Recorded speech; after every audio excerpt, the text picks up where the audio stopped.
পিছন থেকে কেউ একজন আমাকে সম্বোধন করছিল, ওই যে জঙ্গি এমপি যাচ্ছে, যে আমার মাথায় একটি পাগড়ি রয়েছে এবং আমার চলায় সাদা পাঞ্জাবি সুন্নতে রাসূল রয়েছে। এটার জন্য হয়তো তিনি আমাকে ওইভাবে জঙ্গি বলে সম্বোধন সে আমাকে করেছে। আমি মনে করি সারা পৃথিবীর সকল ইহুদি খ্রিস্টানেরা মিলে সন্ত্রাসীর সংজ্ঞা নির্ধারণ করে দিল যে সন্ত্রাসীর সংজ্ঞা হচ্ছে মাথায় টুপি আর মুখে দাড়ি। তখন সারা পৃথিবীর সবাই মেনে নেওয়া শুরু করলো যে সন্ত্রাসী মানে মুখে দাড়ি থাকবে আর মাথায় টুপি থাকবে। এই জন্য যেখানেই মাথায় টুপি আর দাড়িওয়ালাকে দেখা যাবে সে হচ্ছে জঙ্গি। আপনারা কিছুদিন আগে দেখেন নাই আমাদের একজন সংসদ সদস্য নাম হচ্ছে হানজালা, উনি যখন সংসদ থেকে বের হচ্ছিল তখন তাকে কি বলা হচ্ছিল? জঙ্গি যাচ্ছে, জঙ্গি যাচ্ছে। কেন?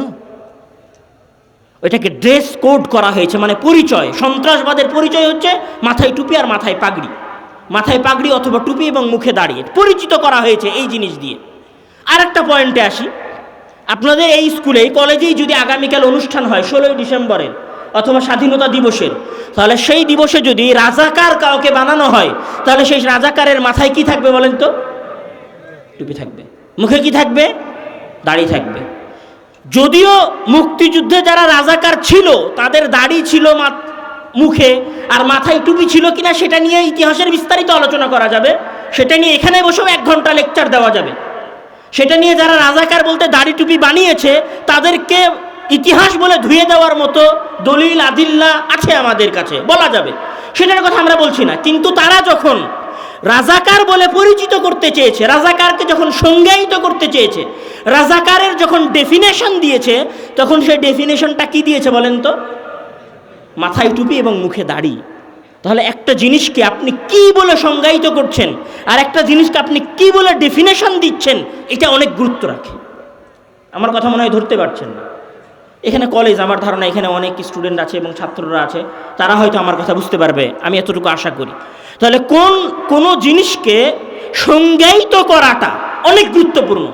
কে সংজ্ঞায়িত করছে এটা পরের বিষয়, কিন্তু সংজ্ঞাটা কি সেটা অনেক গুরুত্বপূর্ণ। যেমন ধরেন, যখন আপনাদের সামনে বলা হয়েছে আমেরিকা কে আবিষ্কার করেছে, তখন আমরা সবাই এক বাক্যে বলেছি যে কলম্বাস আবিষ্কার করেছে। বাস্তবিক কলম্বাস আবিষ্কার করেছিল কিনা সেটার বিরুদ্ধে অনেক দলিল আছে যে আমেরিকা কলম্বাস আবিষ্কার করে নাই। কিন্তু সংজ্ঞা যে কলম্বাস আমেরিকা আবিষ্কার করেছে, তখন আমরা সেটা মুখস্থ করে ফেলেছি।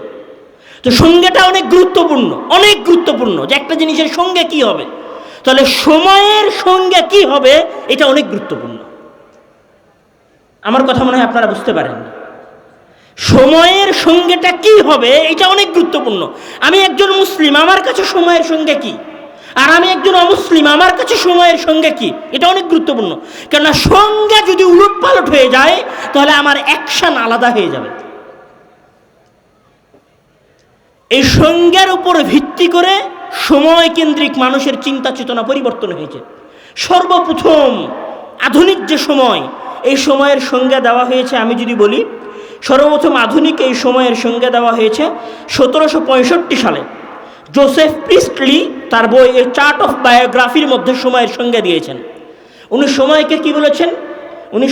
উনি বলেছিলেন যে সময় হচ্ছে একটি রৈখিক লাইন, একমুখী লাইন।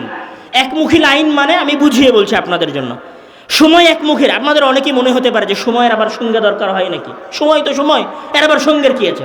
হ্যাঁ, সময়ের সংজ্ঞা আছে। আধুনিক বিশ্বে সময়কে রৈখিক সময় বলা হয়। রৈখিক সময় মানে কি, যে 2001 সাল ছিল, 2002 সাল এসেছে, তারপরে 3 সাল, তারপরে 4 সাল, তারপরে 5 সাল, তারপরে 6 সাল, তারপরে 10 সাল। সময় এইভাবে সামনের দিকে আগাতে থাকবে। আর রৈখিক সময়ের সবচেয়ে বড় পয়েন্ট হচ্ছে, যেই সময় একবার অতিবাহিত হয়ে গেছে সেই সময় আর সেই সময়ের কাজ কোনোদিন ফিরে আসবে না। আবার বোঝেন, রৈখিক সময়ের মূল যেটা কথা সেটা হচ্ছে যে আমি যেই সময়ের মধ্যে আছি এই সময়টা যদি চলে যায় তাহলে এটা আর কোনোদিন কি আসবে না, ফিরে আসবে না। আমরা কি মনে করি যে আমরা যে সময়ের মধ্যে বসবাস করছি এই সময় একদিন কিয়ামতের মাঠে আমাদের সামনে উপস্থাপন করা হবে?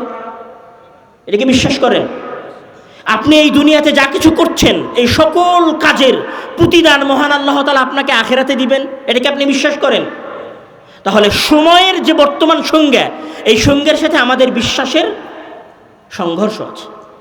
আমি সংঘর্ষটাকে আগে স্পষ্ট করব।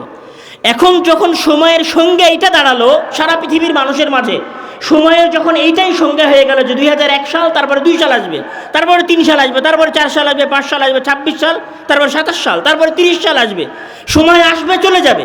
সুতরাং কি করো? সময়টাকে উপভোগ করো। এই সময় চলে যাবে, এটা আর কোনোদিন ফিরবে না। এই জন্য তুমি সময়কে কি করো? তোমার নিজের মতো করে উপভোগ করো। সময়কে যখন নিজের মতো করে উপভোগ করার কথা হয়েছে, তখন এখানে মানুষ 3 ভাগে ভাগ হয়ে গেছে।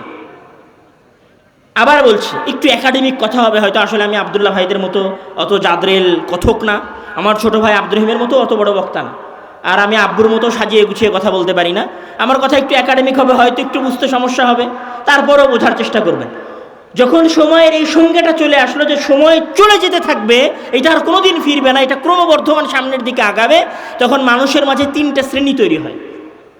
এক শ্রেণীর মানুষ, যেই শ্রেণীর মানুষের আবির্ভাব হয় 1800 শতকের পরে শিল্প বিপ্লবের সময়। এই বিষয়ে এপি থপসন উনি একটা কথা বলেছিলেন, সেটা হচ্ছে যে সময় কাজের জন্য। তখন এক শ্রেণীর মানুষ মনে করলো যে সময় মানে সকাল 8টায় অফিসে যেতে হবে, 5টায় অফিস থেকে বের হতে হবে, ওভার ডিউটি দিয়ে হলেও টাকা ইনকাম করতে হবে, মানে জীবনকে কাজের মধ্যে ফেলে দিতে হবে। তখন এক শ্রেণীর মানুষ প্রো লেভেলের কর্মচারী হয়ে গেল। এরা কিচ্ছু বোঝে না, এরা শুধু অফিস বোঝে, এরা পরিবার বোঝে না, সন্তান সন্ততি। আপনি দেখবেন এরকম মানুষ আছে, ঈদের আগের দিন সন্ধ্যা পর্যন্ত কাজ করতেছে, কেন? ওভার ডিউটি করলে সে টাকা পাবে। তখন এক শ্রেণীর মানুষ মনে করলো যে সময় মানে কাজ করতে হবে, সময় মানে শ্রম দিতে হবে, সময় মানে এখানে আমার শরীরের কোনো হক নাই, এখানে আমার পরিবার পরিজনের কোনো হক নাই, এখানে আমার স্ত্রী সন্তানের কোনো হক নাই, কোনো কিছুর কোনো হক নাই। কিন্তু ইসলাম কি বলছে? যে ওয়ালি জাসাদিকা আলাইকা হাক্কুন, ওয়ালি আহলিকা আলাইকা হাক্কুন, ওয়ালি আইনিকা আলাইকা হাক্কুন, মানে আপনার চোখের আপনার উপর হক আছে, আপনার শরীরের আপনার উপর হক আছে, মানে আপনার শরীর আপনার উপর অধিকার রাখে যে আপনি শরীরকে অতিরিক্ত খাটাতে পারবেন না, আপনি আপনার চোখকে অতিরিক্ত খাটাতে পারবেন না। কিন্তু আধুনিক বিশ্ব কি বলল? আরে এটা হচ্ছে কাজের সময়, কাজ করো। কেন বলল? আপনি যখন কাজ করবেন, ধরেন আপনি 5,000 টাকা উপার্জন করতেন, আগামী মাসে 20,000 টাকা উপার্জন করবেন, ওই 20,000 টাকা কোথায় গিয়ে খরচ করবেন? ওই 20,000 টাকা ওখানেই খরচ করবেন যার কোম্পানিতে আপনি কাজ করছিলেন। বুঝতে পারেননি মনে হয় কথা। ধরেন আপনি যদি এতদিন পর্যন্ত 5,000 টাকা ইনকাম করছিলেন, আপনার কাছে ফোন ছিল 10,000 টাকার, আপনি যখন 20,000 টাকা ইনকাম করা শুরু করলেন, তখন আপনার ফোনটা হয়ে গেল 15,000 টাকার। তো ওই যে 20,000 টাকা অতিরিক্ত সময় দিয়ে আপনি ইনকাম করলেন, তারপরে যে টাকাটা কামালেন, ওই টাকাটা আবার কার পকেটে চলে গেল? যে আপনাকে বলছিল যে ওভার টাইম করো তাহলে বেশি টাকা পাবা, তার পকেটে চলে গেল। ধরেন আপনি ঢাকা শহরের বড় গার্মেন্টসে চাকরি করেন, ওভার টাইম আপনি দিয়েছেন 8 ঘন্টার জায়গায় 16 ঘন্টা। 16 ঘন্টা ডিউটি দেওয়ার পরে আপনি কোথায় গেছেন? শোরুমে গেছেন কাপড় কিনতে, আপনার স্ত্রী, আপনার সন্তান, আপনার বাবা মা, আপনার ভাই বোনের। ওই কাপড় কেনার টাকাটা কোথায় চলে গেছে? ঘুরে ফিরে আপনার মালিকের কাছেই, আপনার কোম্পানিতে। মানে আপনাকে যত বেশি খাটানো যাবে, আধুনিক বিশ্ব বা আধুনিক বিশ্বের মালিকেরা তত বেশি ধন সম্পদশালী হবে। বুঝতে পারেননি মনে হয় কথা।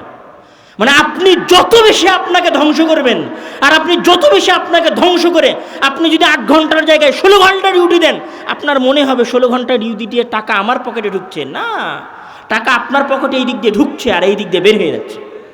আপনি বুঝতে পারছেন না? তাহলে এক শ্রেণীর মানুষ হয়ে গেল যারা চরম লেভেলের অফিস কেন্দ্রিক, সময় কেন্দ্রিক হয়ে গেল। আর এক শ্রেণীর মানুষ কি করলো? যারা মনে করলো যে সময় মানেই টাকা, মানে সময়ের প্রতি সেকেন্ডে প্রতি মিনিটে টাকা উপার্জন করতে হবে। মানে প্রতি সেকেন্ড বললে ভুল হবে, প্রতি ন্যানো সেকেন্ডে, মানে সেকেন্ডের চাইতে ছোট সময়, সেকেন্ডের চাইতেও ছোট সময়ে টাকা ইনকাম করতে হবে। এই জন্য তাদের কাছে সময়ের সঙ্গে কি? সময়ের সঙ্গে হচ্ছে মানি। সময় মানেই মানি। সময়ের এই সঙ্গে সর্বপ্রথম কে দিয়েছিলেন? 1748 সালে বেঞ্জামিন ফ্র্যাঙ্কলিন। উনি advice to a young tradesman, এই বক্তব্যের মধ্যে উনি সর্বপ্রথম এই কথা উচ্চারণ করেছিলেন যে remember the time is money, তোমরা এটা স্মরণ করে রাখো, সময় মানে টাকা। তখন আর এক শ্রেণীর মানুষ, মানে আমাদের সমাজের দ্বারা ধনুকেবের ইলন মাস্কের মতো ব্যক্তিরা, আরও তার মতো যারা বড় বড় ব্যবসায়ী আছে, এরা মনে করলো কি জীবন মানে যতক্ষণ বেঁচে আছি হাজার হাজার কোটি টাকা উপার্জন করতে হবে। তখন আর হালাল হারাম বাছা শুরু করলো না, তো তখন এরা মনে করা শুরু করলো না যে কোনটা বৈধ আর কোনটা অবৈধ পথ। তখন এরা আর পার্থক্য করা শুরু করলো না। তখন এরা মনে করলো যে কোনো উপায়ে টাকা উপার্জন করতে হবে।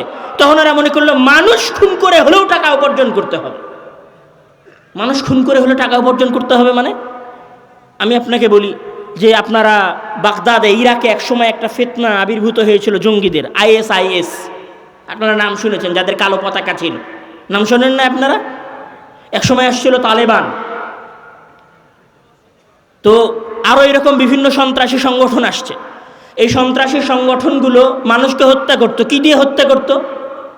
AK-47 এই ধরনের উচ্চমানের গুলি দিয়ে তারা মানুষকে হত্যা করতো। স্নাইপার রাইফেল ইউজ করতো, তারা রকেট লঞ্চার ইউজ করতো। আমরা মুসলিমেরা কি রকেট লঞ্চার আবিষ্কার করি, তৈরি করি? কয়টা মুসলিম দেশ অস্ত্র আবিষ্কার করে, অস্ত্র তৈরি করে?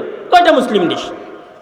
ইরাকে সাদ্দাম হোসেন যতদিন ক্ষমতায় ছিলেন, সাদ্দাম হোসেন কয়টা রাইফেল তৈরি করে রেখে যেতে পেরেছিলেন?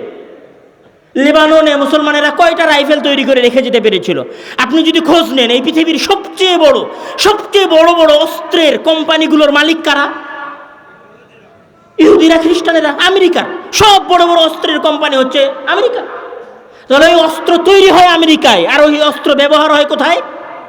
আফগানিস্তানে, ইরাকে। ওই অস্ত্র ব্যবহার হয় কোথায়? লেবাননে। তাহলে ওই অস্ত্র বিক্রি করে হলেও কি করতে হবে? টাকা উপার্জন করতে হবে। হয় জীবন দিয়ে টাকা উপার্জন করতে হবে, নাহলে জীবন নিয়ে টাকা উপার্জন করতে হবে। আপনারা দেখেন নাই, নোবেল প্রাইজের নাম শোনেন নাই? ওরা আবিষ্কার করলো যে ওরা বম মেরে মানুষ মারবে। বম মেরে মানুষ মারলো, সেই বম বিক্রি করলো, আর সেই বমে বিক্রি করার টাকা দিয়ে সারা পৃথিবীর মানুষকে এখন কি দিল? নোবেল প্রাইজ দিল। মানে এদের চিন্তাধারা হচ্ছে এরকম। মানুষ আমাদের দেশেও আছে, আমাদের দেশেও আছে। এই যে সারাদিন আমরা লেকচার দিচ্ছি যে মাদক দ্রব্য ব্যবহার করা যাবে না। আচ্ছা, মাদক দ্রব্যের সবচেয়ে বড় বড় কোম্পানি কাদের কাছে আছে? আমাদের বাংলাদেশে মাদক দ্রব্যের সবচেয়ে বড় বড় কোম্পানি আছে নাকি? আমাদের কাছে মাদক দ্রব্যের সবচেয়ে বড় বড় কোম্পানি তো নাই। আমরা বেয়ার উৎপাদন করি না, আমরা হাঙ্কের মতো দামি কোম্পানি আমরা চালাই না, আমরা হিরোইন, কোকুনের মতো দামি জিনিস আমরা উৎপাদন করি না। তাহলে এগুলো কোথায় উৎপাদন হয়? উন্নত বিশ্বে উৎপাদন হয়। উন্নত বিশ্বে এগুলো উৎপাদন করে, এগুলো উৎপাদন করে টাকা কামায়। সেই টাকা আবার আমাদের দেশের এনজিওদেরকে দেয়, দিয়ে কি বলে? যে মাদক বন্ধ করতে হবে। বুঝতে পারেন নাই মনে হয় কথা? এটাই খেলা, এই খেলাই চলছে, আর আমরা পাগলের মতো এই খেলার পিছনে ছুটতেছি। এই যে যত এনজিওগুলো আছে না, বাংলাদেশের যত এনজিও আছে, অত দূর যাওয়া লাগবে না। যে অ্যাপস্টিন ফাইল প্রকাশ পাইছিল না? অ্যাপস্টিন ফাইলের নাম শুনেছেন? পোলাপান সবাই অ্যাপস্টিন ফাইলের কথা জানে। অ্যাপস্টিন ফাইলে কি ট্রাম্প থেকে নিয়ে শুরু করে ওই যে উইন্ডোজের মালিক বিল গেটস পর্যন্ত, উইন্ডোজ এক্সপির মালিক বিল গেটস পর্যন্ত, এরা সবাই কি অ্যাপস্টিন ফাইলের সাথে জড়িত। এরা সবাই কিশোরী, অল্প বয়সী বাচ্চাদেরকে উপভোগ করত। একদম ক্লিয়ার বাংলায় বলি, অল্প বয়সী মানে 10-12 বছর বয়সী বাচ্চাদের সাথে শারীরিক সম্পর্কে লিপ্ত হতো এরা। এই অ্যাপস্টিন ফাইলের আমরা দেখেছি অ্যাপস্টিন দ্বীপে এগুলো তারা করত। এই যে বিল গেটস, এই বিল গেটসেরই আপনি দেখবেন যে তার নামে বিশাল করে সংবাদ প্রচারিত হচ্ছে যে তিনি তার সম্পদের 60% সম্পত্তি দান করে দিয়েছেন। দান করে দিয়ে কি শিখাচ্ছে? ওই দান করা টাকা আপনাদের দেশের এনজিওরা আমেরিকা থেকে নিয়ে আসতেছে আর বলতেছে, খবরদার বাবা, আপনার মেয়েকে কিন্তু 18 বছরের আগে বিয়ে দিবেন না। কেন? 12 বছরে যে তুমি যার কাছ থেকে টাকা নিয়ে এসেছো, সে যে অন্য দেশ থেকে মেয়ে নিয়ে এসে উপভোগ করে, ধর্ষণ করে, হত্যা করে, পানিতে ভাসিয়ে দিয়েছে, সেটার বিচার কোথায়? সেটার বিচার আছে নাকি? সেটার কোনো বিচার নাই। তাহলে এখানে এক শ্রেণীর মানুষ তৈরি হয়েছে, যখন সময়ের সঙ্গে নির্ধারণ হয়ে গেছে যে সময় মানে দুনিয়াকে উপভোগ করতে হবে। সময় মানে আজকে যেটা আছে আগামীকাল সেটা থাকবে না, আর আগামীকাল যেটা আসবে সেটা গতকাল থাকবে না। তাহলে এখানে দ্বিতীয় শ্রেণীর মানুষ তৈরি হয়েছে যারা মনে করেছে সময় মানে টাকা, সুতরাং তোমরা প্রতি সেকেন্ডে টাকা উপার্জন করো। এই যে এখনকার সময়ের সবচেয়ে বড় ধনী মানুষ, টেসলার মালিক যিনি, ইলন মাস্ক, ওনার প্রায় $850 বিলিয়ন টাকা। $850 বিলিয়ন টাকা মানে আপনি হিসাব করতে পারবেন না কত টাকা।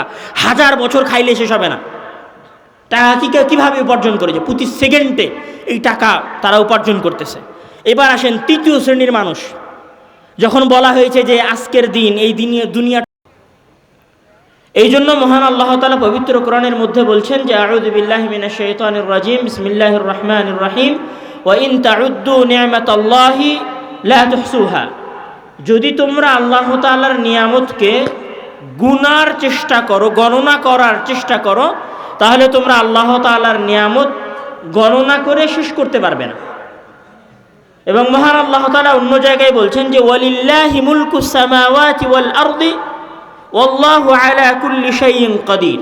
আরেক জায়গায় বলছেন যে ওয়ালিল্লাহি মা ফিস সামাওয়াতি ওয়া মা ফিল আরদি, আসমান এবং জমিনের মাঝে যা কিছু আছে, মানে আমি আপনি আমাদের চোখের সীমায় যা দেখতে পাচ্ছি, বিজ্ঞান যা দেখতে পেয়েছে মহাকাশে আর যা দেখতে পাইনি, আর আমরা এই জমিনের নিচে যতটুকু জানতে পেরেছি 12,000 কিলোমিটার পর্যন্ত, আর তার নিচে আমরা যতটুকু জানতে পারিনি, তার সব কিছুর একচ্ছত্র মালিকানা হচ্ছে আল্লাহ তাআলা।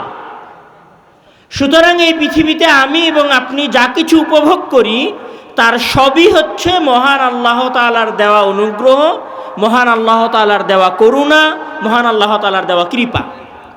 এমনকি ইসলামের যেটা মৌলিক বৈশিষ্ট্য, বা একজন ব্যক্তি যখন মুসলিম হয় তাকে এই জিনিসটা মানতে বাধ্য করা হয় যে, অথবা সে মুসলিম হওয়ার জন্য এইটা মানতে বাধ্য যে আমার স্যান্ডেলের যে ফিতাটা আছে ওই ফিতাটাও আল্লাহ তাআলার দেওয়া, এবং যখন আমার স্যান্ডেল ছিঁড়ে যাবে ওই স্যান্ডেলটাও আল্লাহর কাছে চাইতে হবে, এবং আমার কাছে যদি সবচেয়ে দামি মোবাইল থাকে তাহলে ওই দামি মোবাইলটাও আল্লাহ তাআলার দেওয়া। এই জন্য যখন কোনো মুমিন বিপদে পড়ে অথবা কোনো মুমিনের কাছ থেকে কোনো কিছু ছিনিয়ে নেওয়া হয়, তখন রাসূল সাল্লাল্লাহু আলাইহি ওয়াসাল্লাম বলছেন যে লিল্লাহি মা আখাযা ওয়া লাহু মা আ'তা, উনি দিয়েছিলেন আবার উনি নিয়ে নিয়েছেন। এই জন্য ইসলামে যখন কোনো মুসলিম বিপদে পড়ে, বিপদগ্রস্ত হয়, তখন তাদেরকে কি বলতে বলা হয়েছে? ইন্না লিল্লাহি ওয়া ইন্না ইলাইহি রাজিউন, মানে আমি এবং আমার যা কিছু আছে সব কিছু আল্লাহ তাআলার। অর্থাৎ আমরা যেই দুনিয়ায় বসবাস করছি, যা কিছু খাচ্ছি, যা উপভোগ করছি, সেইটা যদি আমার নিজের উপার্জন করাও হয়, মানে একজন কৃষক যদি সকালে বাসা থেকে বের হয়ে সন্ধ্যা পর্যন্ত মাঠে কাজ করে, আর ওই কাজ করার পরে যদি 1000 টাকা উপার্জন করে, তাও তাকে বিশ্বাস করতে হবে যে 1000 টাকা কার দেওয়া? আল্লাহ তাআলার দেওয়া। আচ্ছা, এতটুকু আমরা নিশ্চিত হলাম যে মহান আল্লাহ তাআলার নিয়ামত আমরা উপভোগ করছি। পরের কথায় আসি যে আল্লাহ তাআলা এই নিয়ামতগুলোকে উপভোগ করার জন্য, এই জমিন এবং আসমানের মাঝে যা কিছু উনি দিয়েছেন সেগুলোকে উপভোগ করার জন্য উনি আমাদেরকে কি দিয়েছেন? জীবন দিয়েছেন। মানে যদি আমার এবং আপনার জীবন না থাকতো তাহলে আমরা এই দুনিয়াকে উপভোগ করতে পারতাম না। আমি একটা সহজ উদাহরণ দেখাই। আপনাদের এলাকার একজন সুস্থ মানুষ, 50 বছর বয়স্ক একজন মানুষ, উনি মারা গেছেন। ওনার হাত ভাঙে নাই, ওনার পা ভাঙেনি, ওনার শরীরের অন্য কোনো ক্ষতি হয়নি। ওনার হাত ওনার হাতের জায়গায় আছে, ওনার পা ওনার পায়ের জায়গায় আছে, ওনার মুখ ওনার মুখের জায়গায় আছে। আপনি যদি এই পৃথিবীর সবচেয়ে মূল্যবান খাবারও নিয়ে আসেন, তাও আপনি তাকে ওই মূল্যবান খাবার খাওয়াতে পারবেন না। কেননা ওই নিয়ামত উপভোগ করার জন্য তাকে যে জীবনটা দেওয়া হয়েছিল সেই জীবনটা এখন তার কাছে নাই।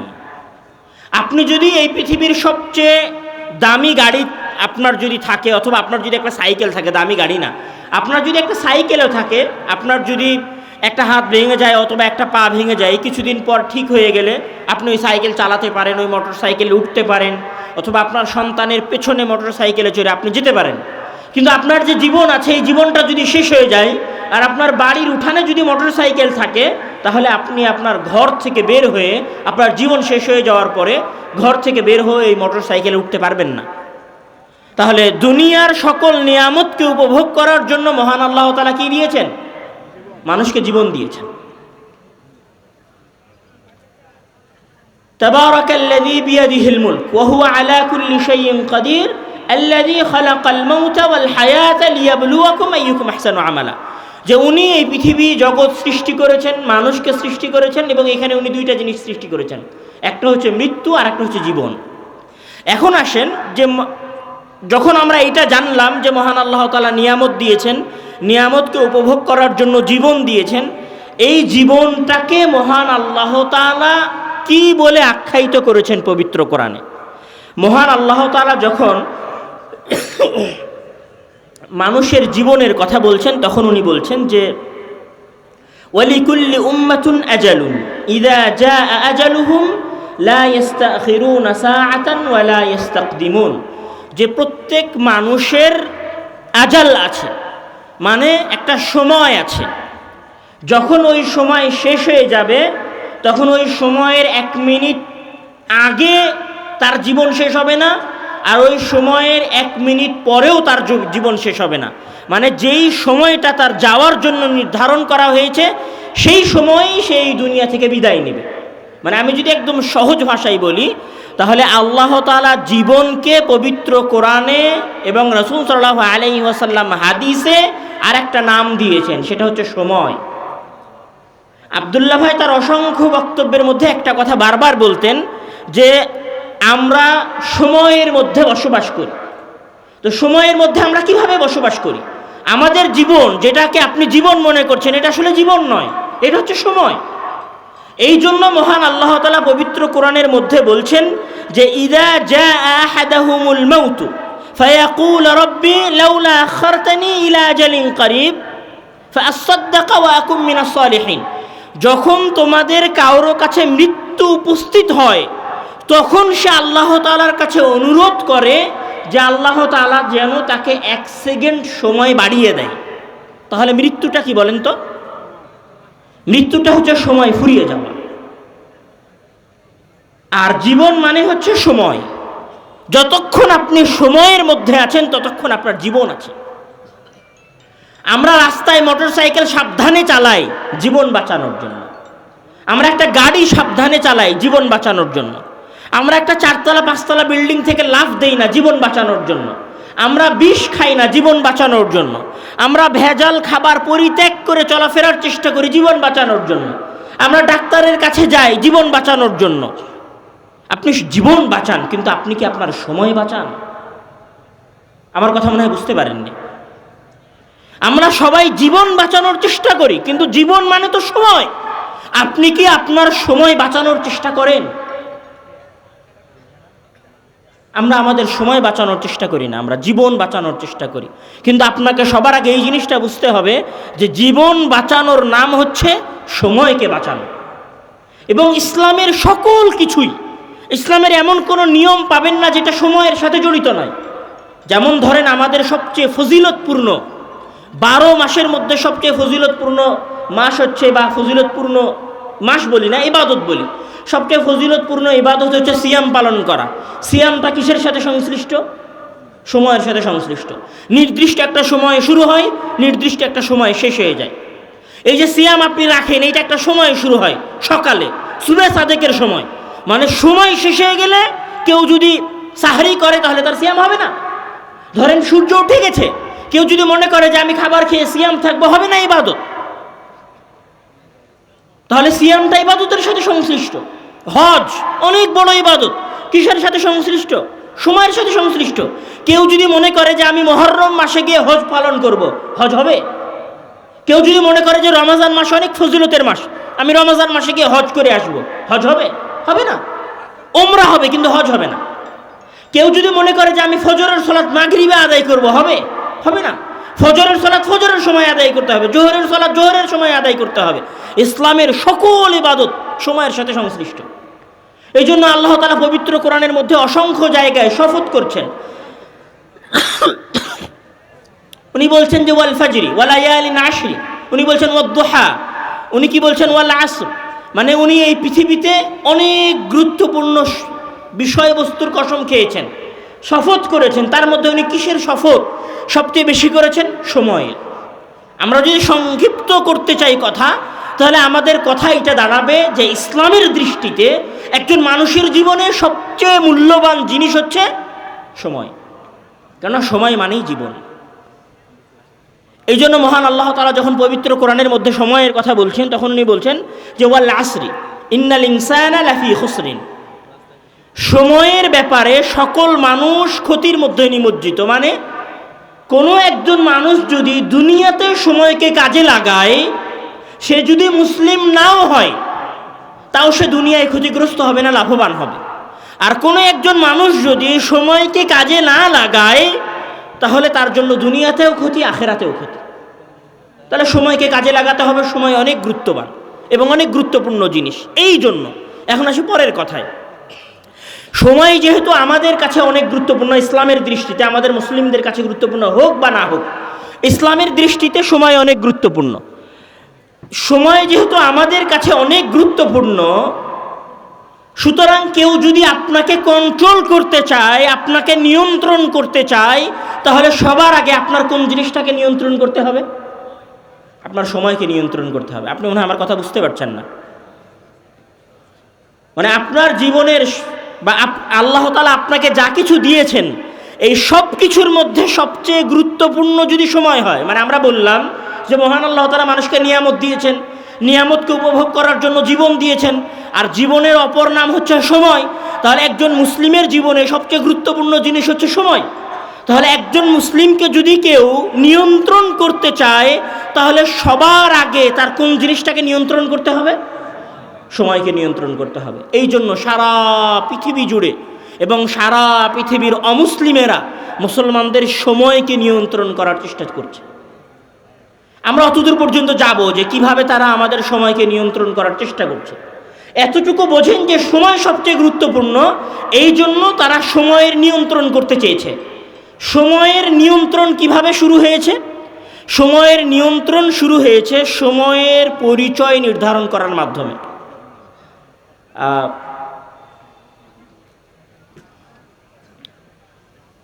যখন টুইন টাওয়ারে হামলা হলো, টুইন টাওয়ারে হামলা হওয়ার পরে পৃথিবীতে সন্ত্রাসবাদের আলোচনা শুরু হলো।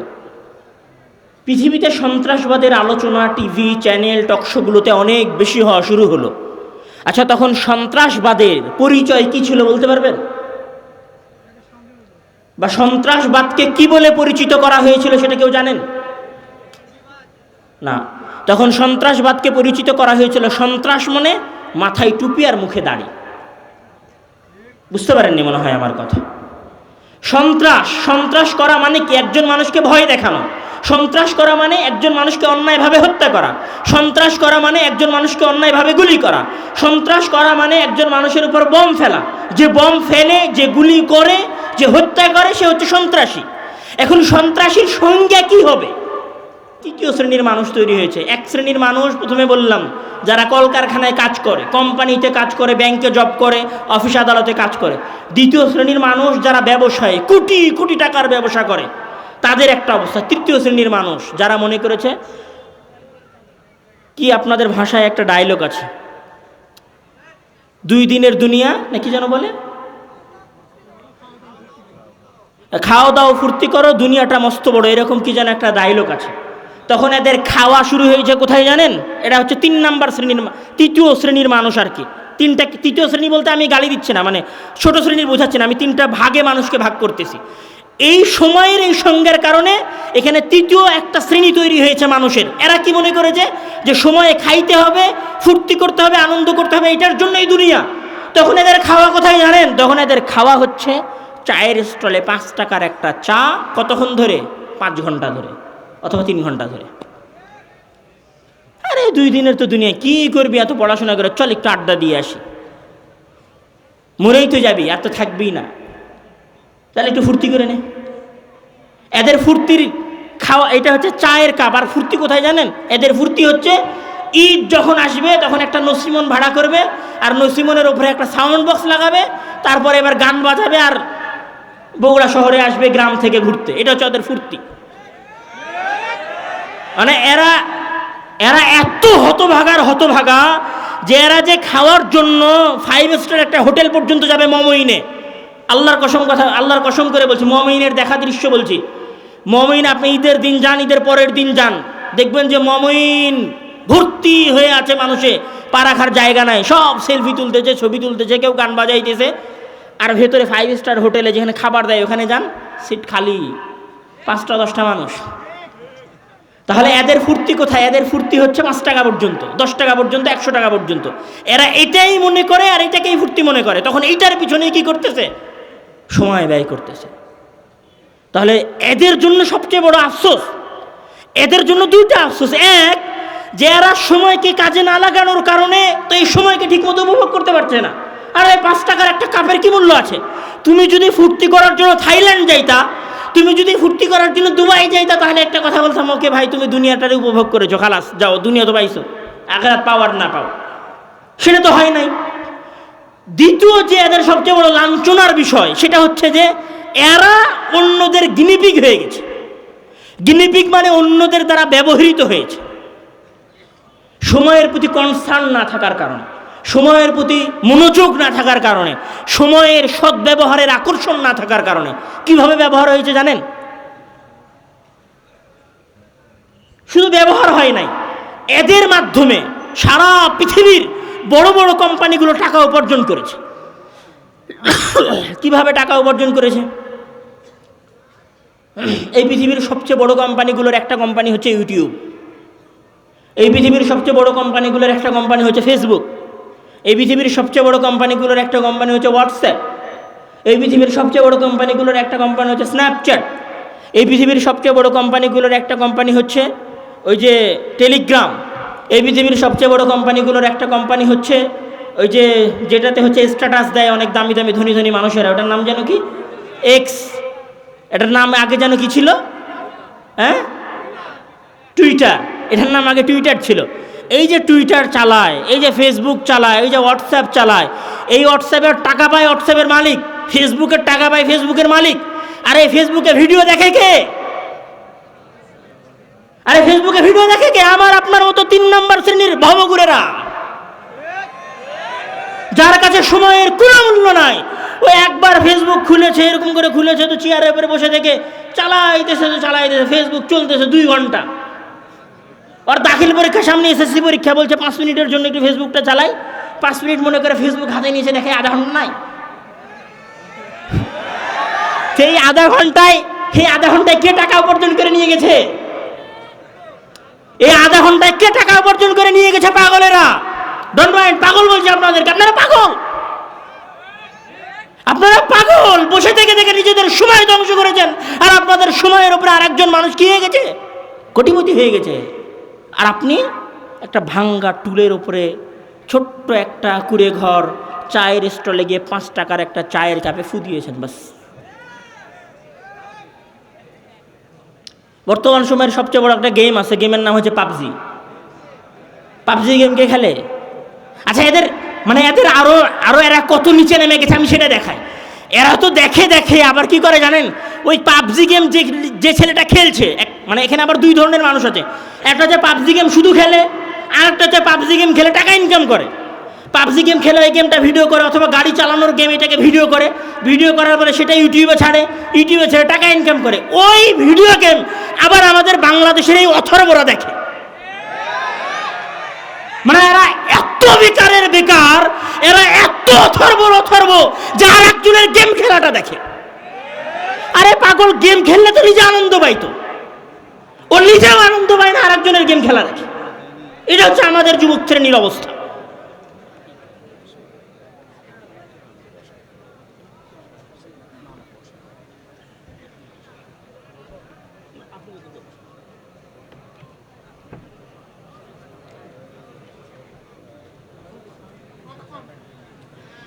এইটা হচ্ছে আমাদের যুবক শ্রেণীর অবস্থা। এই জন্য এখানে কি হয়েছে জানেন? আচ্ছা, আপনি যে ইউটিউব আছে না, ইউটিউবে এখন ব্লগার আবিষ্কার হয়েছে। ব্লগার কি? ব্লগার হচ্ছে, শোনেন প্রিয় দর্শক বৃন্দু, আমি এখন ভাত খাচ্ছি, এই যে দেখেন আমার সামনে গরুর গোস্ত আছে, মাছ আছে। আর এই বাঙালি ভাত খাওয়ার ভিডিও দেখে। আরে ভাত, ওই গোস্ত খাওয়ার ভিডিও দেখছে। আল্লাহর হস্তে যদি মাসে 1 দিন বা 2 দিন গোস্ত খাইতে পারতো, গরুর গোস্ত কিনে, তাও একটা কথা ছিল। ওই বগুড়া অঞ্চলের সবচেয়ে গরিব ঘরের সন্তান, ওর বাপ সপ্তাহে 1 দিন গোস্ত কিনে খাওয়ার সক্ষমতা রাখে না। আর ওই পাগল কি করে? আর গোস্ত খাওয়ার ভিডিও দেখে বসে বসে। ও জানিস আজকে না অমুক ব্লগার, ওর নাম হচ্ছে অমুক, আজকে দুবাই ঘুরতে গেছিল, দেখ দেখ দুবাই কত সুন্দর। ওইখানে বসে থেকে আর দুবাই যাওয়ার ভিডিও দেখে, পাগল। আর এর ওই ভিডিও দেওয়া দেখে ওই যে পাগল যে ভিডিও দেখতেছে, মানে আমার আপনার মতো অথর্ব, আমার আপনার মতো পাগলের আমরা যে ভিডিওটা দেখতেছি, ওই ভিডিও দেখায় টাকা উপার্জন করতেছে, ওই টাকা উপার্জন করে বাড়ি বানাচ্ছে, ওই টাকা উপার্জন করে বিদেশে ঘুরছে, আর আপনাকে বলছে সম্মানিত দর্শক মণ্ডলী আপনারা আবার আমাদের সাথে থাকবেন, আমরা নিয়মিত আপনাদেরকে আমাদের আপডেট দিব। ওই মনে করছে ঠিক আছে ভাই আমিও আপনার সাথে থাকবো, আপনি আপডেট দিয়েন, আমার সময়গুলো নষ্ট করবে। এখানে আরো একটা জিনিস বোঝেন, শুধু হাসির জন্য বলছি না, বাস্তব কথা বলছি, আফসোস করার জন্য। সেটা হচ্ছে যে আপনি মনে করতেছেন যে আসলে শুধু আপনি যে সময় নষ্ট করবেন ইউটিউব, ফেসবুকে, হোয়াটসঅ্যাপের পেছনে, এই জন্যই এগুলো আবিষ্কার করা হয়েছে। একটা প্রশ্ন করি আপনাদেরকে, আচ্ছা ইউটিউবে যখন নোটিফিকেশান আসে ওপরে, মেসেঞ্জারে যখন নোটিফিকেশান আসে, ফেসবুকে যখন নোটিফিকেশান আসে, তখন এই নোটিফিকেশানগুলো লাল আসে কেন? এক্স, হোয়াটসঅ্যাপ, ফেসবুক, এদের সবার কালার সবুজ কেন?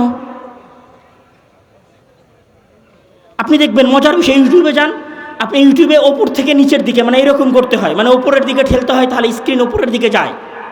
আচ্ছা এরকম হয় না কেন? মানে একটা হচ্ছে আমি এরকম করতেছি, ওপরের দিকে পাঠাই দিছি, এরকম হয় না কেন? মাথায় প্রশ্ন জাগেনি? পৃথিবীর সবচেয়ে বিচক্ষণ, সবচেয়ে বুদ্ধিমান গবেষকেরা, আবার বলি পৃথিবীর সবচেয়ে ট্যালেন্টেড মানুষেরা, পৃথিবীর সবচেয়ে বুদ্ধিমান মানুষেরা হাজার হাজার লক্ষ টাকা শুধু এটার পিছনে খরচ করতেছে যে কিভাবে বাংলাদেশের মতো অনুন্নত দেশের গাধাগুলোকে ফেসবুক আর ইউটিউবের সাথে লাগিয়ে রাখা যায়। তখন ওরা বুদ্ধি করে, এখানে একটা উদাহরণ দেয়, এখানে একটা গবেষণা আছে, যেই গবেষণা হচ্ছে, যেই গবেষণাটা করা হয়েছিল গুগলের উপরে। গবেষণাটা আপনারা যাদের কাছে মোবাইল আছে, মোবাইলে সার্চ দিতে পারেন 41 shades of blue experiment, এটা একটা গবেষণার নাম। মানে ব্লু যে কালার আছে, এই ব্লু কালারের উপরে 41টা ব্লু কালারের 41টা কালার আছে। মানে একটা ব্লু, ডিপ ব্লু, হালকা ব্লু, লাইট ব্লু, ব্লুর সাথে সাদার মিশ্রণ, ব্লুর সাথে কালোর মিশ্রণ, ব্লুর সাথে লাল মিশ্রণ, ব্লু কালারের, ব্লু এই রঙের 41টা রং আছে। তখন 41টা রঙের মধ্যে কোন রংটা পারফেক্ট হবে মানুষের জন্য, এইটা বাছাই করার জন্য একটা গবেষণা হয়েছিল। এই গবেষণা চালিয়েছিল কে? গুগল নিজে। জাস্ট একটা গবেষণার মাধ্যমে গুগল তাদের লাভকে বাড়িয়ে নিয়ে গিয়েছিল, মানে লাভ করেছিল ব্যবসায় প্রায় $200 মিলিয়ন মতো। জাস্ট একটা কালার, যে গুগলের কালার কি হবে এইটা নির্ধারণ করা, মানে একটা কালার নির্ধারণ করে তারা $200 মিলিয়ন লাভ করেছে। মানে আপনি যে ফেসবুকটা চালাচ্ছেন, ফেসবুকের যে কালার, ফেসবুকের যে স্ক্রলিং সিস্টেম, এটা দুনিয়াতে এমনি এমনি আসে নাই, এটা গবেষণা করে এসেছে, শুধু আপনার সময় ধ্বংস করার জন্য, আপনার সময়কে নষ্ট করার জন্য। আর আমরা পাগলের মতো ফেসবুক, ইউটিউব আর হোয়াটসঅ্যাপের পেছনে সময় নষ্ট করতেছি। আমি আমার কথা দীর্ঘ করব না, আমার কথা আরও অনেক কিছু বলার ছিল, শুধু এখানে আমি কয়েকটা কথা বলে চলে যাই। যে আসলে আরেকটা মজার বিষয় বলি, ফেসবুক এবং ইউটিউবের, আপনাদের অনেকের এরকম হয় না যে আপনি কারোর সাথে একটা বিষয় নিয়ে কথা বলছিলেন, ধরেন আপনি বলছিলেন যে বাসায় আপনি একটা খাট কিনবেন, নতুন চৌকি, তো আপনি কিছুক্ষণ পরে ফেসবুকে ঢুকে দেখেন যে শুধু ফার্নিচারের ভিডিও আসতেছে। হয় না এরকম? কেন হয়? এইটার উপরে নেটফ্লিক্স আছে, আপনাদের হয়তো অনেকের বাসায় নেটফ্লিক্স আছে। নেটফ্লিক্স একটা ডকুমেন্টারি আছে, ডকুমেন্টারির নাম হচ্ছে দ্য সোশ্যাল ডিলেমা। কোনো সময় গিয়ে ওই ডকুমেন্টারিটা দেখিয়ে, ওই দ্য সোশ্যাল ডিলেমা ডকুমেন্টারিতে সিলিকন ভ্যালির সাবেক প্রকৌশলী উনি একটা কথা বলেছিলেন যে ফেসবুক, ইউটিউব এই সিস্টেমগুলোর একটা অ্যালগোরিদম, এটা সুনির্দিষ্ট অ্যালগোরিদম আছে। এই অ্যালগোরিদমটা নির্ধারণ হয় কিসের ভিত্তিতে? গোয়েন্দাগিরির উপর ভিত্তি করে। মানে এই মোবাইল আমাদের কথা শোনে, আপনার কম্পিউটার আপনার কথা শোনে, সুতরাং আপনি যা বলেন আপনার আকর্ষণ, আপনার আগ্রহ ওরা অনুসন্ধান করে, আপনার আকর্ষণ আর আপনার আগ্রহ অনুসন্ধান করার পরে ওই ধরনের ভিডিওগুলো খালি আপনার ইউটিউবে আসে। আপনি দেখবেন আপনার ইউটিউবে গানের ভিডিও আসতেছে, আলেম ওলামার ওয়াজ আসতেছে না, কম। বুঝতে হবে যে আপনি গান নিয়ে কোনো সময় সার্চ দিয়েছিলেন, তো এটা একটা বিশাল গোয়েন্দাগিরি আপনার ওপর হচ্ছে। আমার সব শেষের যেটা কথা, আরও অনেক কিছু কথা এখানে বলার ছিল, আমি বলছি না। প্রায় রাত 12টা বেজে গেছে। আপনাদের সাথে আজকের এই সংক্ষিপ্ত আলোচনার যেটা শেষ কথা, সেই শেষ কথা হচ্ছে এই মোবাইল, এই ইউটিউব, এই ফেসবুক, এই টেলিগ্রাম, এই টুইটার, এগুলোর আবিষ্কার করা হয়েছে শুধুমাত্র আপনার সময় ধ্বংস করার জন্য। ফেসবুকের মালিক ধনী তখনই হবে যখন আপনি ওইটাতে সময় দিবেন। আপনি যদি সময় নাই দেন, ফেসবুকই তো চলবে না। তাহলে ফেসবুকের ব্যবসায় হচ্ছে আপনার সময়ের ওপরে, মানে আপনার সময়টা আরেকজনের কাছে পণ্য, সেটা সে বিক্রি করতেছে বাজারে, সেই বাজারে বিক্রি করার মাধ্যমে সে টাকা উপার্জন করতেছে, আপনি আরেকজনের কাছে ব্যবহার হচ্ছেন কোনো প্রকার ফায়দা ছাড়াই, আপনার নিজের কোনো উপকার ছাড়াই আরেকজন মানুষ আপনাকে ব্যবহার করছে। এই ফেসবুক এবং এই ইউটিউব ব্যবহারের সবচেয়ে যেটা ক্ষতিকারক দিক, সেটা হচ্ছে এই ফেসবুক এবং ইউটিউবের ব্যবহার আপনাকে সৃজনশীলহীন করে দেয়। সৃজনশীলহীন মানে একজন মানুষ চিন্তা করার ক্ষমতা হারিয়ে ফেলে। আপনি মনে করবেন যে আমি হয়তো এমনি কথা বলতেছি। ডক্টর বেন শফটি উনি একটা গবেষণা করেছিলেন। ওই গবেষণা করে উনি বলেছিলেন যে মানুষের মধ্যে একটা সিস্টেম আছে যেটাকে বলা হয় default mode network. Default mode network মানে একজন মানুষ যখন সকল কাজ থেকে মুক্ত হয়ে যায়, তার কোনো কাজ থাকে না, মানে কোনো ধরনের টেনশন প্যারা থাকে না, একদম একটু রিল্যাক্স হয়, তখন ওই মানুষের সৃজনশীলতা তৈরি হয়। সৃজনশীলতা মানে সে নতুন কিছু ভাবতে পারে।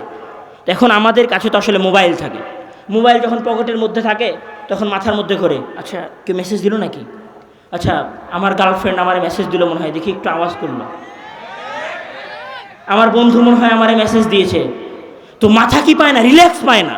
ধরেন আপনি ঘুমাইছেন না, আমরা কিভাবে ঘুমাইতে যাই, লাস্ট মেসেজটা কার, দেখতে দেখতে দেখতে দেখতে যখন একদম চোখে ঘুম চলে এসেছে তখন মোবাইল রেখে দিয়েছে। তাহলে আপনার মাথা কি শান্তি পেয়েছে? আপনার মাথার ডিফল্ট মুড নেটওয়ার্কে যায়নি। ডিফল্ট মুড নেটওয়ার্ক মানে সহজ ভাষায় বলি এরোপ্লেন মুড চালু করা, এটাকে বলা হয় ডিফল্ট মুড নেটওয়ার্ক। আপনি যখন আপনার মাথায় এরোপ্লেন মুড চালু করতে পারবেন তখন আপনি সৃজনশীল হবেন। আর আমাদের অবস্থা হচ্ছে আমরা ঘুম যাই মোবাইল চালাতে চালাতে, আর ঘুম থেকে উঠে চোখই খুলিনি, মোবাইলটা কই, মোবাইলটা সবার আগে কার মেসেজ, এটা হচ্ছে আমাদের অবস্থা। হ্যাঁ, এই অবস্থায় উন্নতি হবে না, এই অবস্থায় সমাজ পরিবর্তন হবে না, এই অবস্থায় বিপ্লব আসবে না, এই অবস্থায় আমরা এই সমাজকে কিছু দিতে পারবো না। আসেন আমরা সময়কে কাজে লাগাই, আসেন আমরা আমাদের সময়ের সৎ ব্যবহার করি। এই জন্য ইসলাম সময় কেন্দ্রিক যে আদর্শ নির্ধারণ করে দিয়েছে, ইসলাম সময়ের যে সংজ্ঞা দিয়েছে, সেই সংজ্ঞাটাই সবচেয়ে গুরুত্বপূর্ণ। ইসলামের সময়ের সংজ্ঞা কি?